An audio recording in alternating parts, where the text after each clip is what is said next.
This episode is brought to you by LifeLock.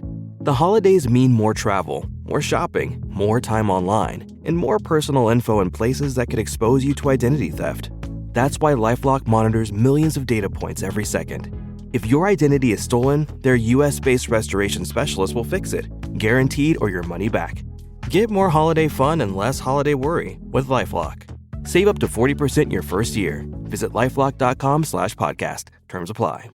Welcome back to the Epic Universal Podcast. I am entertainer writer Jim Hill, and this is the podcast where we cover the latest Universal news, rumors, and history. And as always, I'm joined by my co-host Eric Hersey, and he and I are recording the show the day after Christmas.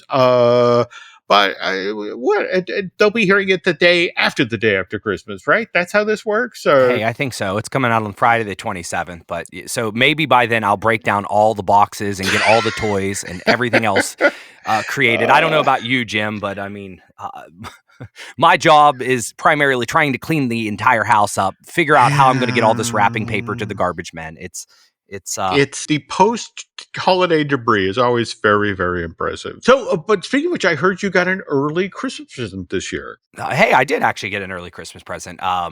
Tell you the truth. So, keep it real quick. Fantasy football has been a big thing of mine. I'm a football fan. Are you a football fan, Jim? Do you watch? It's so interesting you say that because yesterday drove down to Massachusetts and do the big Hill family party. And traditionally, you go out to the television, the TV room at the back of the house, and this is where all the guys are holed up watching the football game. And I was fascinated that for the first time, in my knowledge, they were all sitting back there watching football on Netflix. Oh yeah. Yeah, it was the first time, and I watched it was the Steelers, the Chiefs is the first game, and I'm actually a Steelers fan. I'm really an hour away from Pittsburgh, so yeah, Netflix was the game. But what was interesting is kind of the week prior, and kind of leaning towards the fantasy aspect of it. I used to play it forever, and we've been doing a league with my best friend for probably 20 years now, since high school. Okay, and we've been running a league, so I watch football kind of differently than most people, where I'm not necessarily cheering for teams as much as I am individual players. But I started this year off 0-4 and was going to throw in the towel. Okay. But somehow I managed to make things happen and ended up making it to the playoffs, going against the juggernaut friend of mine who was like the best season he's ever had. And I defeated him in the playoffs. So the that is my Christmas present. And I am in the finals, and yesterday kicked off day one, so we could see if I win the trophy. But what I found was really interesting, Jim, is we were watching the game last Saturday. And I noticed that the pregame was actually, I was like, what's that in the background? It was filmed at City Walk. So NBC actually had the NBC Sports and Grill. They had all the people there, and they were actually filming the game, or the pregame and the postgame there. And I'm like, holy cow, look at that. Did you see what they made the announcement of? It's so bizarre that you say this, because totally randomly, and I think this is more on Nancy's back than mine. I was working, she was watching the game, and I turned around at just the right moment. And was it one of the sportscasters and their families that supposedly went through a portal? Right. Kind of some of the worst green screen material I've ever seen. Okay, all right. I was like, but it was Devin McCourty. So he's a former New England Patriot. So up in your neck of the woods. But yeah, he jumped through, and they just so I just thought it was interesting because that's some great synergy, and they're really kicking it off. I mean, I think this year on average, I mean, the NFL still is just hammering out records in terms of their ratings and so forth. So I think on average, 18 million are viewing most of these games. So this was Saturday, only game on, watching it. And so, I mean, there's good 18, 20 million that just saw full color, the Epic Universe portal. Yeah. And no, again, their marketing marching toward the opening thing has just been flawless. But again, just totally randomly saw that. But the same thing, it's like, wow, you just cannot escape this. No. So, we have to assume they're going to be continuing to do that with the remaining NFL games of this year, right? I mean, NBC is, they have Sunday Night Football, and I think they had some Saturdays, coming up You know, there's going to be some. So I imagine maybe we'll be jumping through different portals, because I think this one was the Harry Potter. And then, of course, they back to back it with a commercial that is the overall, you know, kids going through all the portals and so forth. So I imagine this is a nice, I don't think there was anything necessarily super new that we haven't seen. But I think that as playoffs and ratings continue, that they're really going to go heavy yard in there. No. I cannot wait to see how they continue the march up till May. But anyway, speaking of this year and the year ahead, we have a pretty jam-packed show for you folks this week. We're actually the feature for today's show. We're going to take a look at news that broke this morning, right today, right? Right. Just came out. You were like, hey, look at this. Yeah. I'm like, oh, geez. Rip Ride Rockit. But again, second half of the show. But first we're going to do some news. And before, and as always, the news portion of Epic Universal Podcast is sponsored by Touring Plans. And Touring Plans help you save time and money at theme parks like Universal and Walt Disney World. So please check them out at touringplans.com. Okay, so Eric, let's jump straight into the news here. And first of all, you have some info for the folks who have annual passes down at the Universal Orlando Resort. Is that right? I do, Jim. I looked at this article a little bit differently than in the past, because I'm like, ooh, what do we have here? So the bonus benefits returns January 2025. So from January 6th to the 31st, you're going to get bonus benefits. Well, it's basically an event celebrating their annual pass holders. So they did this earlier in the year, because I remember hearing about it. And I'm, at that point in time, it was a bunch of foreign names that I didn't even know. I'm like, well, I don't know anything. But now I can actually look at it and say, all right, so here's what we got going on, Jim. We got food and beverage. So there are general offerings, and you're going to have to go online, because it was a giant list of different places. So if you're interested in going down during this time, pull up a list. You'll find all of the different locations and different discounts. But some of those were Confisco Grill at the Islands of Adventure and Lombard's Seafood Grill, which can't say, Jim, that I have done a lot of the food offerings yet. We've been quick service in and out on our 2 trips, but I've heard good things. Well, I mean, I will say this much. I've always enjoyed Lombard's Seafood Grill, because it has kind of a Nemo-esque vibe, a kind of a steampunky thing going on. And speaking of which, oh my God, I'm hoping this news is incorrect, but did you see the thing that was bubbled up online this past week about Toothsomes?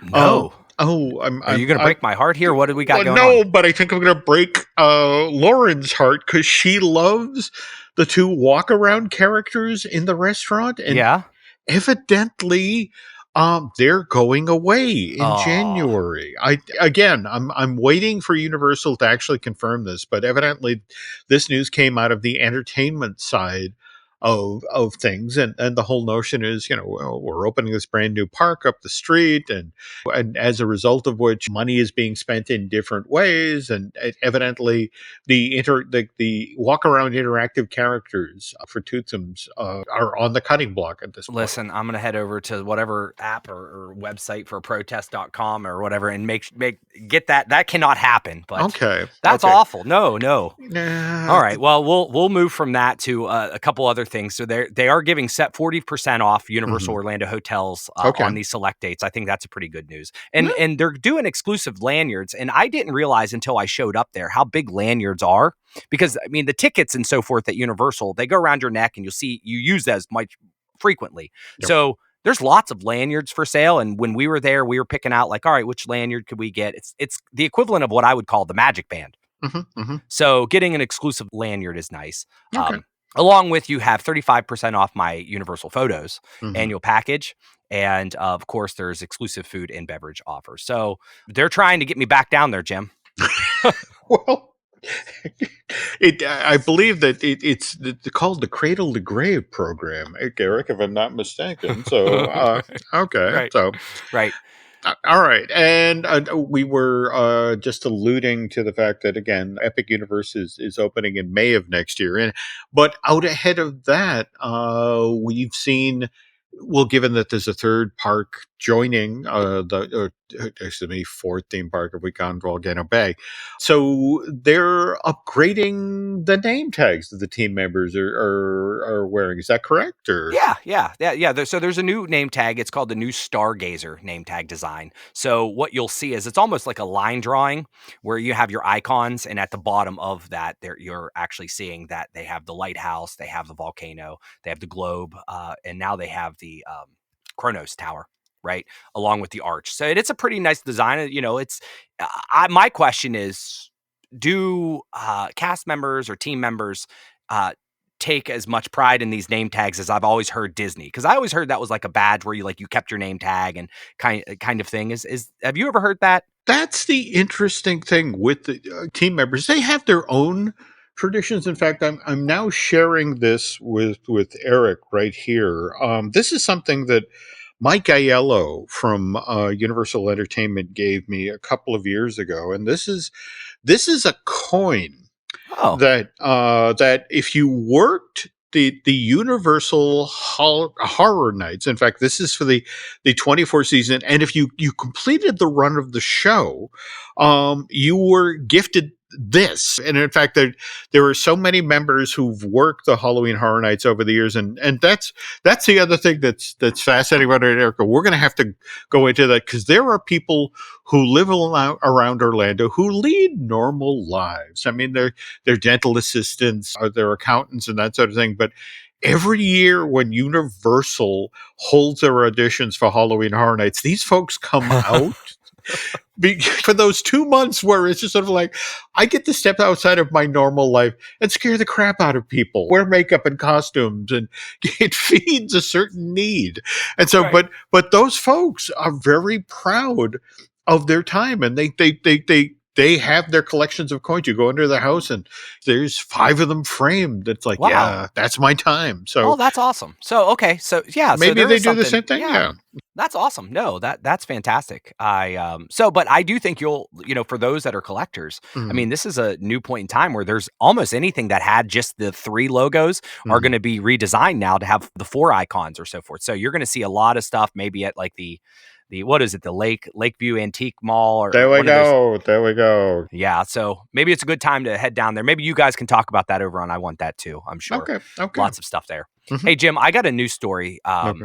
And I don't know if you saw this yet. Did you see that the Universal the drone portion of CineSational was canceled? Yeah, and this is, as I understand it, this is temporary because there was an incident, an accident that happened in downtown Orlando at a Christmas show that I want to say was around Lake Eola. Yeah. A drone fell out of the show onto a 7-year-old boy who had some rather severe injuries. In fact, I understand it, he's still in the hospital. And out of an abundance of caution, until it's determined what exactly went wrong here, Universal is taking the drones out of the nighttime show, which again, you've got to applaud, especially this time of year with so many people in the Right. park and coming out, and just to err on the side of safety. I don't have a problem with that. But I do genuinely feel for that poor 7-year-old boy Oh and his yeah. family, and wish him a very speedy recovery. But again, in a situation like this, you have to be proactive. I mean, it's amazing technology, but at the same time, mean old Mr. Gravity, if a drone loses power and falls out of the sky onto somebody. In fact, this is actually why supposedly Disney has been hesitant to bring drones into the parks Right. in the much the same way as you see them at, say, Disneyland Paris. It's just the whole notion of, well, what happens if one falls? And sadly, now we know. Right. I just think that, we're all, I'm as a fan is always critiquing, all right, just let the drones out. And then you see something like this happen. You're like, you understand now why the only time you see drones was over at Disney Springs over a large Yeah. area where there's, the lagoon or whatever. So it's interesting. And what they say is they're sending the memory cards for the drones involved. So they're going to send them off for analysis. So they're going to kind of figure out, hopefully within 30 days, what could cause this. But Yeah. needless to say, this is what happens with technology. You can't control it. So, as someone who saw the CineSational The drones are amazing. I absolutely love the drone effects. I think some of the aspects where the drones come out really enhance the show and make it like next level. But I still think it's a great show to see without, because there's a lot going on. They use water, they use projections, they Oh, use, yeah. I don't know if they use laser or not, but so it's still a good show to see. But hopefully the drones will come back. They figure it out. But smart move on their behalf. Jim, this next story is the Epic Universe store under construction at Orlando Airport. So, Jim, I don't know if you know this, but out of the 20, 30 times I've gone to Central Florida, Okay.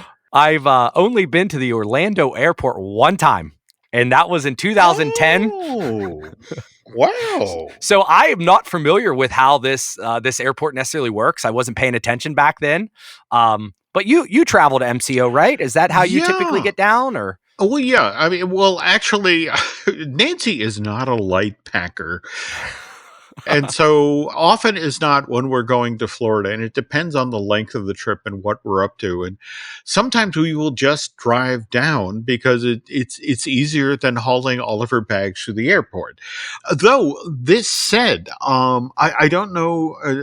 This is sort of a parallel story to this.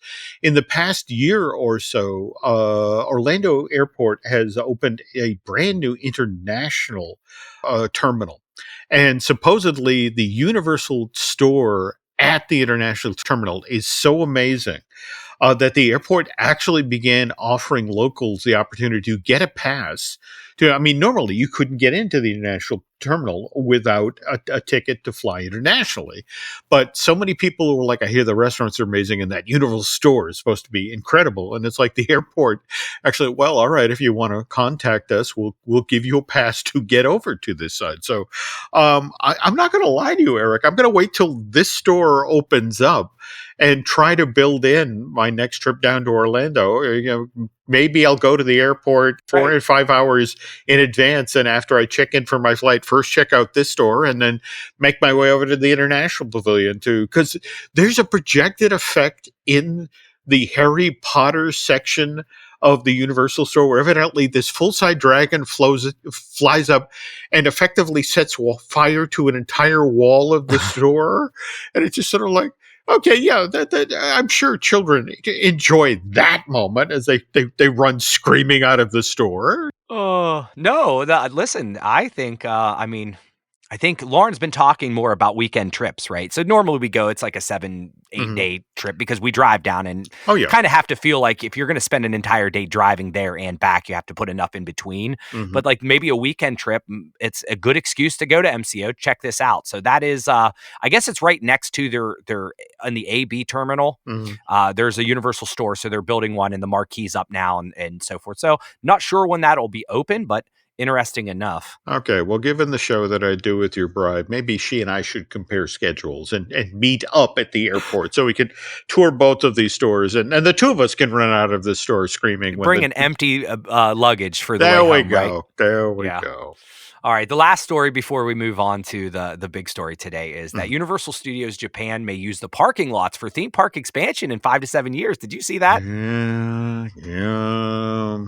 I not necessarily a surprise. That it's been interesting watching what they've been doing in Osaka, and in fact, did we mention this on the last show? The Donkey Kong coaster is finally up and running there, and we might have mentioned that it was. Yeah, I mean it is running. We know that now. Yep. Okay, and the on-ride footage is fascinating. I mean, it looks like an amazing ride, but again, that same thing that concerns me about when the stateside version of this opens, it just looks lovely, but it just sort of also looks like low capacity, and it's like, looks like a lot of people want it, but that is that is a big factor over there. So I was kind of reading the article and looking at it. So Universal Japan is a big deal, and they don't have a lot of capacity, or they always sell out. But the fact is, they're looking to gain more room. So that's why it was brought up at this press conference. The thing that I was interested by thinking is, if they go ahead and let's say they expand into the parking lot, do we see something from the Epic universe go over? Do we see a dark universe? Do we see a How to Train Your Dragon? Or are they going to continue to build and make something brand new that we don't have? That's a fascinating question because, again, so much now kind of depends on Mark Woodbury, Right. the new head of Parks and Resorts, who again has been very insistent that we have wonderful IP of our own that we can bring into the parks. But at the same time, you have to persuade your Japanese partners, who they do Harry Potter very differently over there. Likewise, what's kind of fascinating is seeing things that they do in Japan. For example, all those fan events we're about to see Yeah. in Hollywood, that idea came from Japan. So I might argue that what would be equally interesting if we look ahead the next 5 to 10 years, what started in Japan shows up in the stateside parks versus the other way around. Yeah.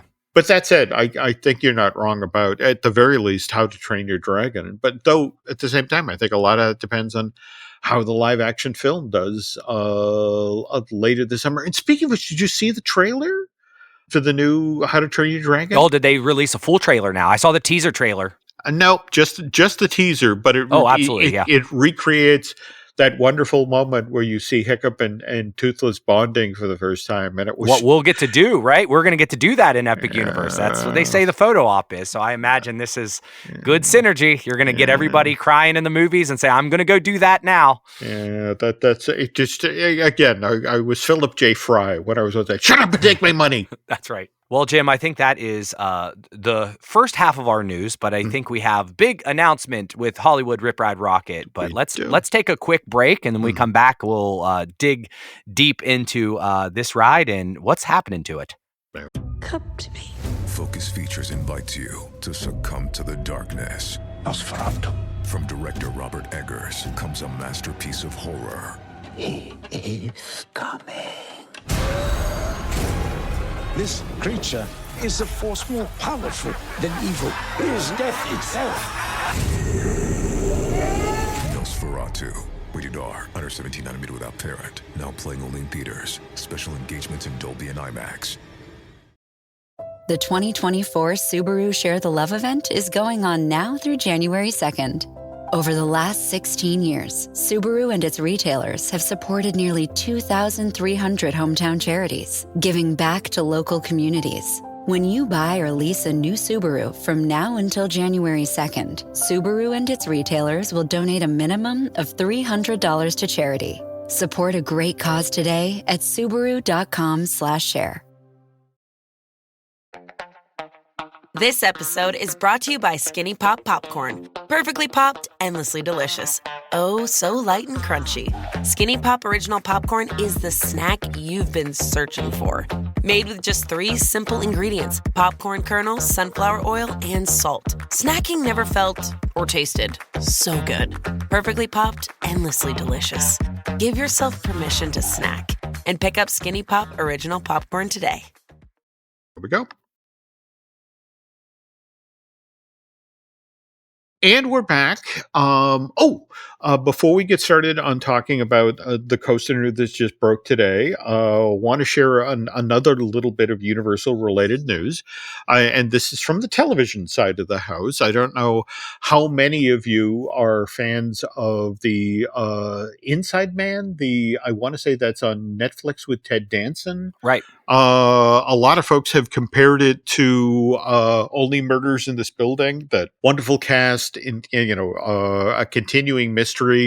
And the interesting thing is it's evidently done so well that we just got the announcement that there will be a season 2 of this show. And so I have to say, I go to my mother's house and this comes up in conversation a startlingly number of times, and it's like finally, all right, I'll watch it, stop it, and now it's renewed, so I have no choice. So yeah, no, well, you told me that it was like how Only Murders in the Building, and that's one of the few shows Lauren and I can kind of both watch and get excited about. We have different tastes in shows typically, but I was scanning through it the other day, and I was like, well, I'd start on this, but Lauren wasn't there, so I'm like, no, we got to keep those shows for things that we both can watch, because normally she's like, hey, Bravo, Housewives, and I'm over here saying like wrestling.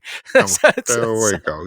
So we find those middle ground. So if you start watching it, Jim, we'll probably start watching, and next thing you know is we'll cool. Discuss. You're a good spouse that you're going out of the way to do that. Okay, so anyway, we were talking about the news that broke just today. In fact, was it Alicia Stella who actually posted the story? Or Listen, she won SEO. When I typed it in, she was the first one, so good on her. Okay, so basically what? It's the permits have now officially been filed for the taking down of the Hollywood Rip Ride Rockit, which, by the way, folks, that has been up and running in the Universal Park since August 19th of 2009. So 15 years. Okay. But it's got a fascinating history. Well, to be honest, Universal, when it comes to coasters, again, the story is not what you think the story is. I mean, and face it, on this past trip, now you got to experience Velocicoaster, right? You and the family? Right. Okay. Absolutely. Okay. And let's be honest, that's state of the art. That's absolutely. Absolutely. Worth the wait. And I mean, I think we waited an hour. Okay. And at the same time, did you get to do Hagrid's Magical Creatures Motorbike Adventure? Rope drop it, Jim. We're right there. Okay. Absolutely. Yep. So you would think with these sorts of attractions, and not to mention Hulk, that sort of thing, that coasters, like from day one, must have been a big thing at the Universal. And that's just not true, Eric. In fact, the very first coaster to go into a Universal park, at least in Florida, was the Woody Woodpecker Nut House coaster. I mean, jeez. Cutting edge, Jim. Just the thrill by the second. Yes. Well, I mean, all right. It's a junior coaster. All right. And, but that opened in March of 99. And now, mind you, just 2 months after that, we got, of course, the Incredible Hulk coaster with its high speed launch, and we got the Dueling Dragons, but both of those were over at Islands. Now, this was a very interesting moment in Orlando when it comes to coaster enthusiasts, because again, those two coasters opened May 28th, 1999, and then just 2 months later, Rock and Roller Coaster starring Aerosmith opens over at Disney MGM. Big deal. They're trying to take over the roller coaster capital of the world, right? They're trying to take out Cedar Point. Yeah. Not quite, but sure. Okay. But now where it gets fascinating is Islands in its first year of operations realizes, okay, we need additional capacity.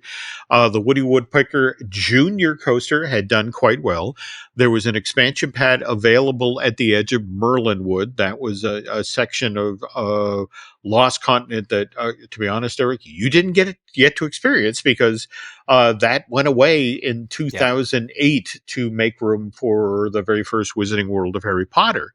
But that opens in June of 2000, just at the top of the hill to add a little capacity to the park. And then after that, it's another 4 years before they get another coaster. And in fact, to make room for it, in September of 2002, that's when Confrontation in the park shuts down. And then fascinating decision on Universal's part. They shut down the Kong attraction in Florida, but they also shut down the E.T. ride out in Hollywood. And I would love to have been a fly on the wall when somebody had to go to Mr. Spielberg there he has his own compound, the Amblin compound right there on the lower lot of Universal Hollywood. And somebody had to go, Steven, we're shutting down E.T. That could not have gone well, but but on both coasts, within a month or so of one another, we get Revenge of the Mummy. Florida's version opens first, May 21st, 2004. And then Hollywood's version opens June 25th of that same year. And then again, a couple of years go by, May of 2007, we learn about that Universal has cut a deal with Warner Brothers and J.K. Rowling, and we're about to get the first ever Wizarding World of Harry Potter, which, as we mentioned, was going to be built using the bones of Merlinwood. In fact, for example, the Three Broomsticks. Actually, they used to have this. In fact, at some point, Eric, you should Google. I want to say it's the Royal Oak Tavern. It used to be the big restaurant Okay. at Merlinwood. And the interesting thing is that it looked like it was built inside of a giant tree stump. In fact, there was the outside of the building sort of suggested that this was Merlin's face somehow in the wood. It was very Tree of Life-y. Yeah. But the interesting thing is that, in fact, it was Mark Woodbury himself who told me this story. He said, "We thought we were so smart. We pulled down the entire restaurant, Royal Oak Tavern. But what we did is we wrapped all of the kitchen equipment in heavy industrial plastic because it's like, we're clever. We're going to build the Three Broomsticks around the pre-existing kitchen. And then we'll have saved so much money." And he said, in the end, what we did was the world's most expensive kitchen remodel. It would have been so much cheaper to take everything down and not try to save the kitchen equipment. It bit us in the ass in such a big way. But again, that's announced in May of 2007. The following March, we get word that Universal understands that there's a lot of stuff going on in islands, and we want to show the studios in Florida some love. So this is when they announced they're going to be doing Hollywood Rip Ride Rockit, which is going to be the first coaster with onboard audio that the guest can choose. And in fact, you did that. You and Lauren and the kids did that when you were we'll throw in Florida. Lauren out of that. She did it one time and said she wasn't going to do it ever again. But the kids and I, we're all about it, and we even found the secret menu, which was super amazing. So as someone who doesn't necessarily like heights, and just real quick, you go straight up, right? Mm-hmm. Straight up. And I don't love that part. 65 feet vertical lift. Yeah. And the only thing that got me through that was the beautiful vocals of Steve Perry and Journey, Wheel in the Sky. Because I found that's there's the hack where you can hold in a button and you can type in your own. So if you're going to do this, that's the hack. Well, and that's what's kind of interesting about this whole story is that evidently this was an idea that Disney had wanted to do with Rock and Roller Coaster. The notion of you could pick your song rather than the 6 songs. But it kind of fell off the table as Disney was just trying to get Rock and Roller Coaster up on the ground. But a member of the team, as happens, somebody who worked at Disney wandered over to Universal and mentioned that Disney had looked at this idea, and people were like, oh, that's a good idea. And Universal actually figured out how to do it. But at the same time, Universal didn't go about this easily, Eric. They decided that they wanted you, as you walked up to Universal Studios Florida, to see this coaster. As you remember, if you come up, especially if you're walking along the water, say from Tootsom's, you will actually encounter this coaster in action, because it runs out past the entrance of the park and sort of doubles back on itself and heads back in. But they built the coaster right down the spine of this theme park. It goes from the entrance all the way back to the New York Public Library near where Macy's is. It's crazy even from seeing it for the first time, because I've never seen a coaster like that. It weaves in and out of the show, like the old sound stages even. Yep. And it's like they cut holes in the wall, and it's interesting when you're on it. You're moving so fast you don't necessarily see it, but yeah, it takes up pretty much the whole length of the theme park. And one aspect of it that I do not think gets discussed enough is that once upon a time, evidently, there was a plan. In fact, what's interesting is, again, if you're walking from the Toothsome side and you pass where the entrance where the old Blue Man Group Theater was, you see that there's a walkway that goes up toward the coaster. And in fact, there's a doorway built into the fence there. And evidently, the plan was that even on nights when, say, Universal Studios Florida shut down at 7 or 8 o'clock at night, but there were still people out in City Walk Orlando till 11 o'clock, some nights as late as 1 o'clock in the morning.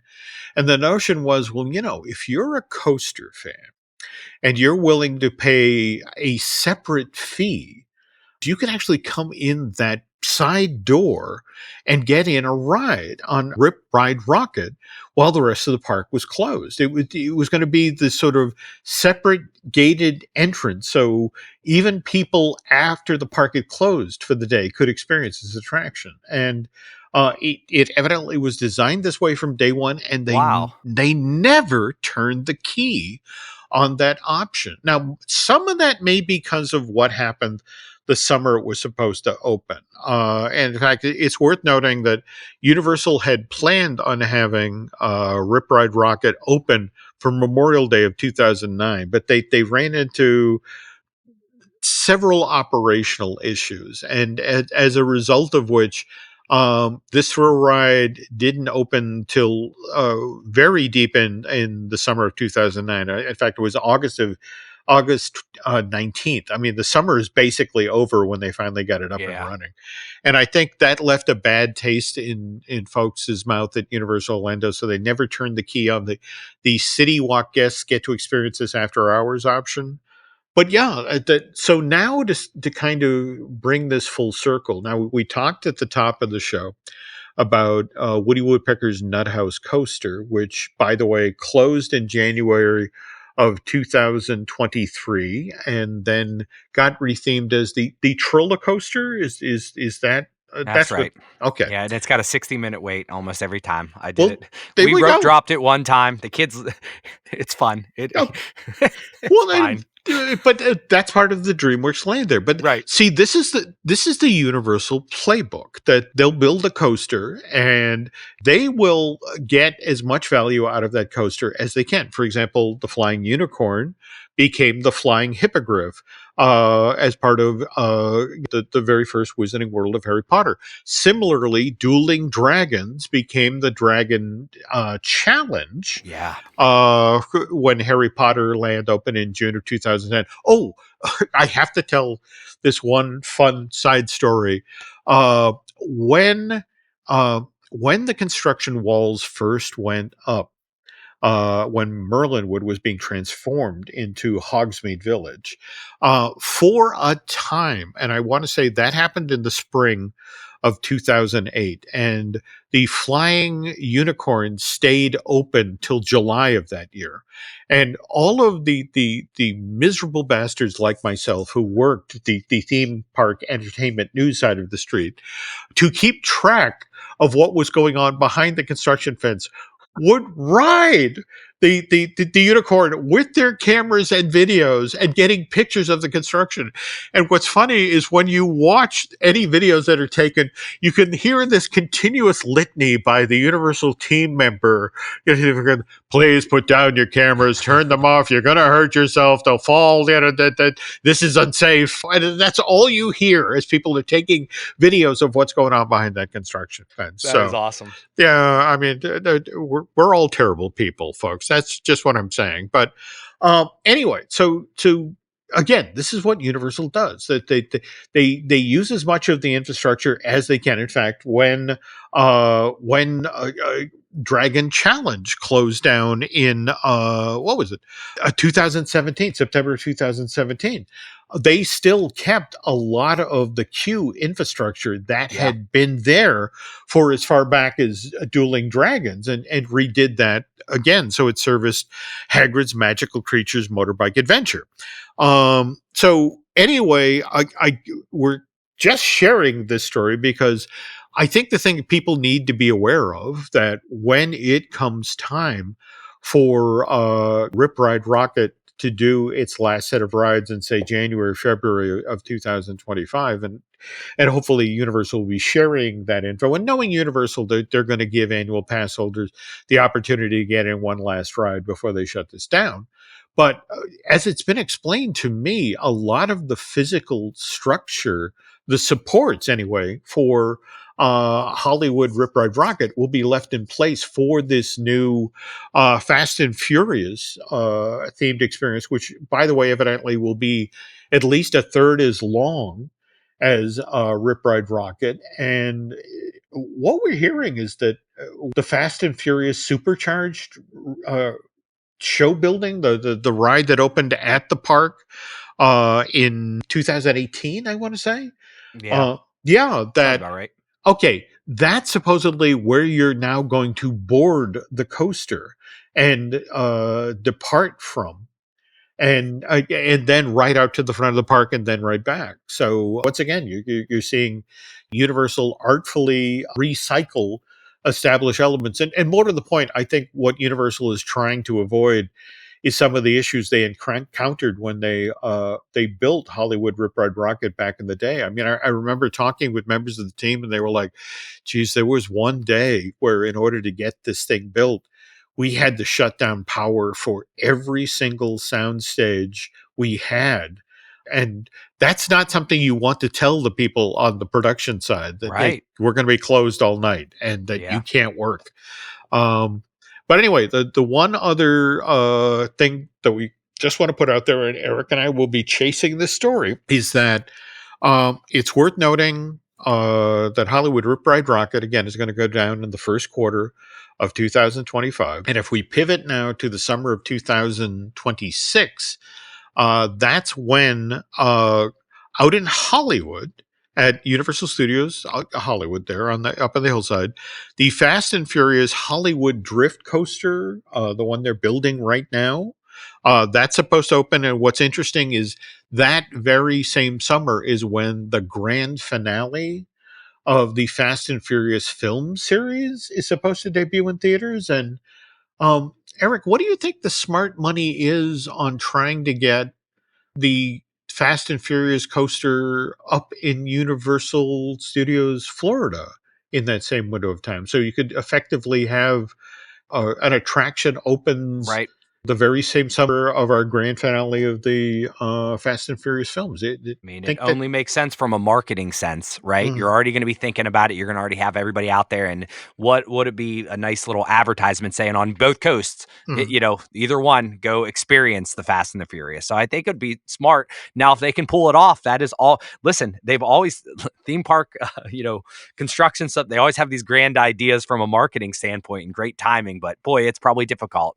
A heavy rain or Oh some yeah. type of permit issues. Yeah, could always. But again, just want to remind folks, as we mentioned earlier on the story, May 21st, 2004, Revenge of the Mummy opens in Florida. Yep. And then June 25th of that very same year, Revenge opens in Hollywood. So they've done it before. So maybe they could do it again. So, Well, Jim, this is why I'm happy I joined in on the fandom this year, because this is the kind of stuff that I kick myself for not being able to experience. But this last trip, I think we did Rip Ride Rockit 3 times in a row. It was like a 5-minute wait. So we wow. got to try the different songs. And I hope with this going down and the choose your own music no longer being a thing, maybe the people that are over there retheming maybe the rock and roller coaster will decide, hey, maybe it's time for us to do that and let us choose some songs so we don't lose that option, because I thought that was fantastic.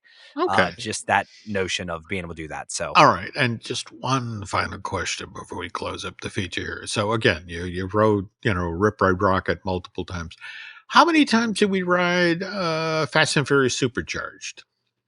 the screen ride down there, The screen ride. I opted against doing it this time. So I've done it once and I said, I mean, I don't know. And it's funny that you were talking about how Universal is not always known for coasters, but now I feel like they are. Right. That is what we looked forward to. This whole trip is like, hey, we're going to do this coaster, this coaster, this coaster. So I thank you for going through the history of that and realizing it was not a coaster park prior to. It became one after the fact, though. Just one final note here.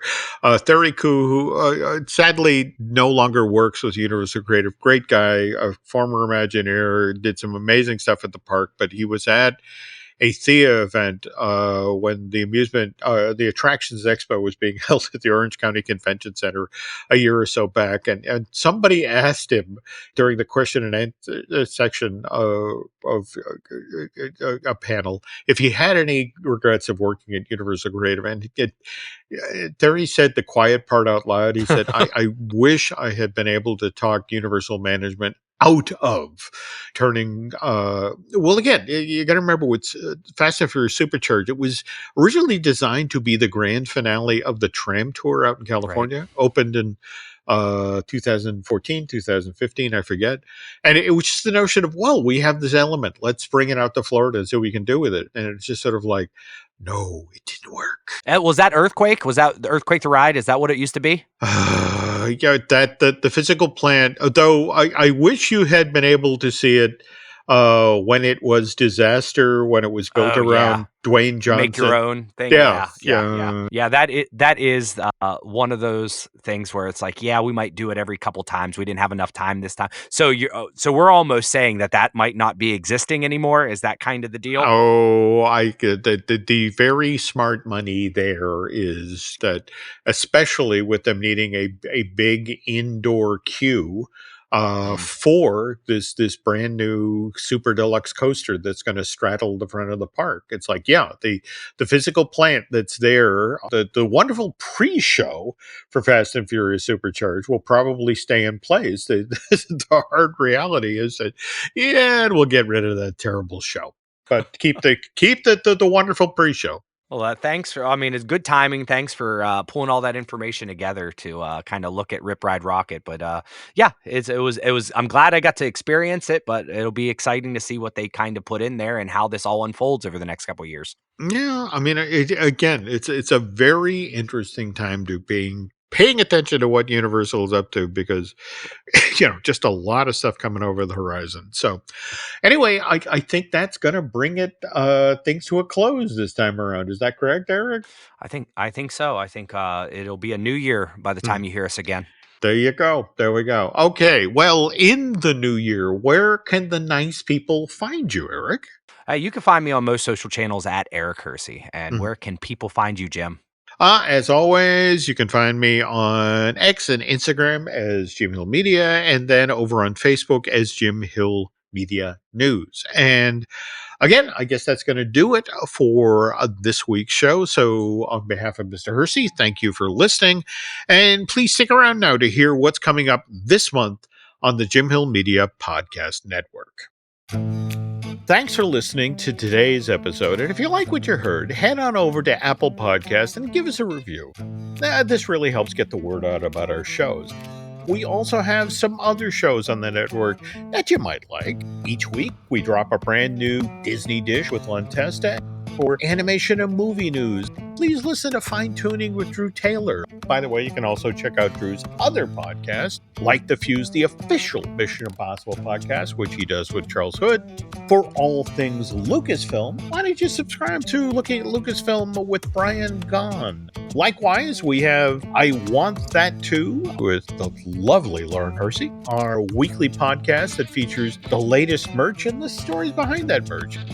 And our Epic Universal podcast takes a look at the Universal theme park. So please join Eric Hersey and I on that weekly if you enjoy theme park history. We also host Manufacturing the Magic with Shelley and Noah Valladolid.